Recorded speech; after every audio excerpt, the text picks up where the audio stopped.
not as simple as just calling a cab and getting to the airport and then all of a sudden you go home. The reality is you have an easier time getting into this country illegally than you do just to be rescued as a United States citizen. How the hell does that make any sense? Florida Republican Governor Ron DeSantis with that scathing comparisons for the crisis in Haiti.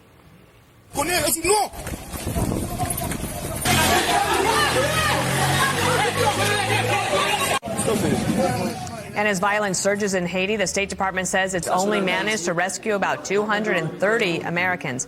Government agencies, private companies, and nonprofits, they're all on the ground. They're trying to help. And one of those nonprofits facilitating evacuations is the Jack Brewer Foundation. CEO Jack Brewer joins us now from the airport. He's there in the region, and it's good to have you here. I just want to play one thing from a father who wants to thank you for helping get his 2-year-old son out. Watch. On behalf of our family, we would like to say thank you to Governor DeSantis and the Florida Department of Emergency Management for their dedication and their unwavering support to reunite us with our son after 2.5 weeks of a lot of stress and uncertainty. I would also like to send a special thank you to Jack Brewer and the Jack Brewer Foundation for their efforts because it wasn't an easy task. It's been hard for people to hear that because there was so much wind on the microphone. But tell us a little bit about Philippe Olivier Armand, who is thanking you and your foundation for helping get them out. You know, I'm actually holding back tears because I'm just watching the horrific scene on the ground, flying in and out of Haiti. And Mr. Armand and his family were just one of over 31 American citizens that we've helped evacuate. You know, Dana, I was blessed. I came down here and actually partnered with an organization called TAD Recovery. And that organization was working through the Department of Emergency Management, as you heard, as well as Governor DeSantis. And we've been able to do some incredible things. I mean, we've been on the ground. I mean, the logistics that it's taken to get, you know, the Armand family out and so many more are so complex. And you just, you know, you see the stories and you hear, I mean, that particular family was right next to a zone where they were running into houses. Several people were shot, murdered in cold blood.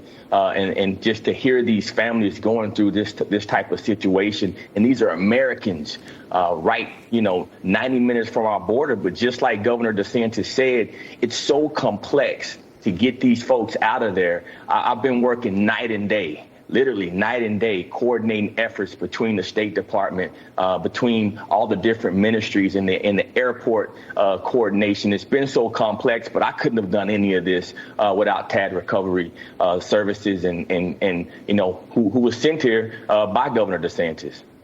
Jack, we're looking at video right now that shows that just a lot of desperate people gathering. I guess that they're on a beach, like trying to. What is that scene like?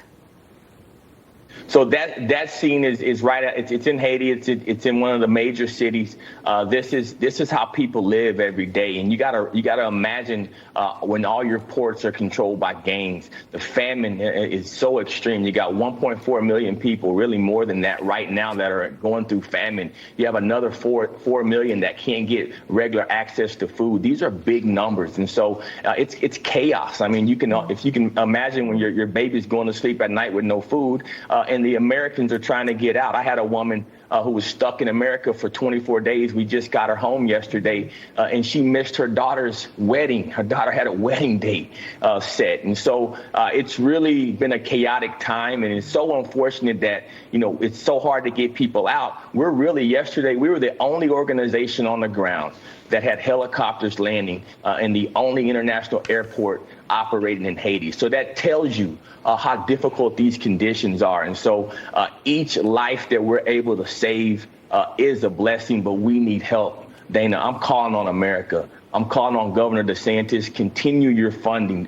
The TAD team here, the Jack Brewer Foundation team here, we have everything set up to get these people out. And so we need to continue to do that. Jack, thank you. And I know this is not going to get solved overnight, so we'll be in touch with you. And thank you. God bless you, Dana.